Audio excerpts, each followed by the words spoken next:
Introduction. Morganhousel starts the book by underlining the importance of recognizing that money isn't just a simple, analytical concept.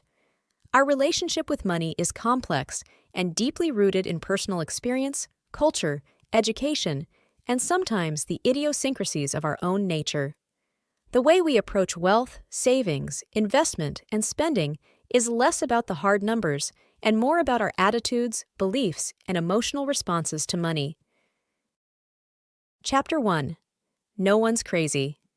Your financial decisions might seem odd or imprudent to others, but they make perfect sense to you because they're based on your unique experiences, upbringing, and what you've been taught about money. Housel uses this chapter to illustrate that what might seem like a reckless investment to one person might seem like a golden opportunity to another, depending on their respective life stories and financial experiences. Understanding this can lead to not just more empathy, but also a more nuanced approach to our own financial decisions.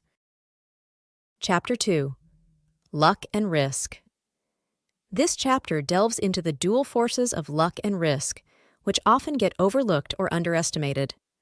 Housel illustrates with vivid examples how some have attained great wealth or suffered devastating losses, often due to factors entirely outside their control. Acknowledging the randomness can humble us about our successes and soften the blow of our failures. Chapter 3. Never enough. The pursuit of wealth can become an endless cycle if you don't define what enough looks like for you. Housel discusses the downfall of many who, despite accumulating vast wealth, risk everything in pursuit of more, often ending up with less than they started with. This chapter is a stark reminder of the dangers of greed and the importance of contentment and gratitude. Chapter 4. Confounding compounding. Compounding is a force of nature in finance. Housel explains how small, consistent investments can grow into fortunes over time, but this requires patience and a long-term perspective, qualities often in short supply. The magic of compounding is not just in the mathematics, but in the behavioral challenges it presents to us as impatient, short-term oriented beings. Chapter 5. Getting wealthy versus staying wealthy. There's a significant difference between making money and keeping it.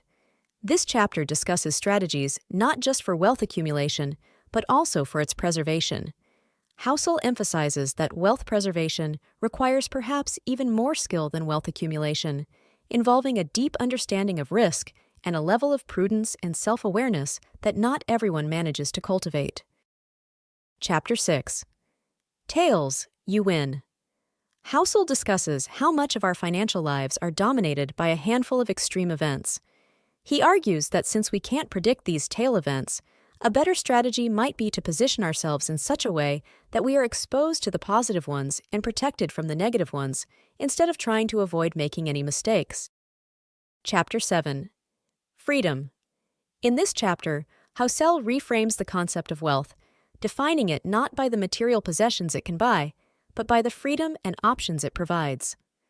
Money, in this sense, is a tool for gaining control over your time, which is the most finite and precious resource we have. He argues that this freedom is perhaps the highest dividend money pays. Chapter 8. Man in the Car Paradox. Housel uses the man in the car paradox to illustrate how people often mistakenly equate visible wealth with actual wealth. He points out that true wealth is what you don't see: the investments, the savings, the frugality. It's not the flashy cars or the big houses, but the unspent wealth that provides true financial security and freedom. Chapter 9. Wealth is what you don't see. Building on the previous chapter, Housel emphasizes that spending money to show people how much you have often results in having less. This chapter is a poignant reminder of the importance of saving and how the unglamorous act of saving is actually what builds wealth. Chapter 10. Save money. The act of saving is incredibly powerful and often underestimated. Housel doesn't just preach the importance of saving, he also discusses how difficult it can be, given our natural tendencies to prioritize immediate gratification over future benefits. He provides strategies and mindsets to help overcome these challenges, emphasizing that saving is not just a financial task, but a deeply psychological one. Chapter 11. Reasonable over rational. Housel makes a compelling case for being reasonable with money as opposed to being strictly rational. He acknowledges the emotional component of money and argues that sometimes making a decision that's good enough in a practical sense can be more beneficial than striving for a perfectly rational decision that doesn't account for one's emotions and personal circumstances. Chapter 12. Surprise! Life is full of surprises, many of which have financial implications. Housel advises that instead of trying to predict the unpredictable, we should build financial plans that are robust to the unexpected.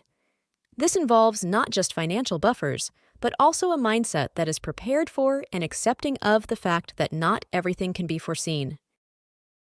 Chapter 13. Room for error. Margin of safety is as important in finance as it is in engineering. Housel highlights that, since we can't predict the future, we should prepare for it by ensuring that we have enough room for error in our financial plans. This means not stretching ourselves too thin and always having a plan B. Chapter 14. You'll change. Our goals and desires evolve over time. What you want financially at age 20 is likely vastly different from what you'll want at 40 or 60. Housel reminds readers to plan for this personal evolution, both in terms of financial goals and strategies, ensuring that our financial plans are flexible and adaptable. Chapter 15. Nothing's free. Every financial decision involves trade-offs. Housel delves into the concept of opportunity costs, reminding us that every time we say yes to a financial choice, we're saying no to another. Understanding these trade-offs is crucial for making decisions that align with our broader financial and life goals. Chapter 16. You and Me. This chapter explores the behavioral side of money. Housel discusses how ego, overconfidence, and the desire to conform can lead us astray financially. He advocates for humility, self-awareness, and the willingness to learn from others as key attributes in making better financial decisions. Chapter 17. The Seduction of Pessimism. Pessimism often sounds more intelligent and is more psychologically alluring than optimism, especially in the realm of finance. However, Housel argues that optimism is the more reasonable stance over the long term, given humanity's track record of progress and problem-solving. This chapter is a call to balance healthy skepticism with a fundamentally optimistic outlook. Chapter 18. When You'll Believe Anything. Housel examines how stories and narratives drive much of our financial decision-making, often more so than hard data.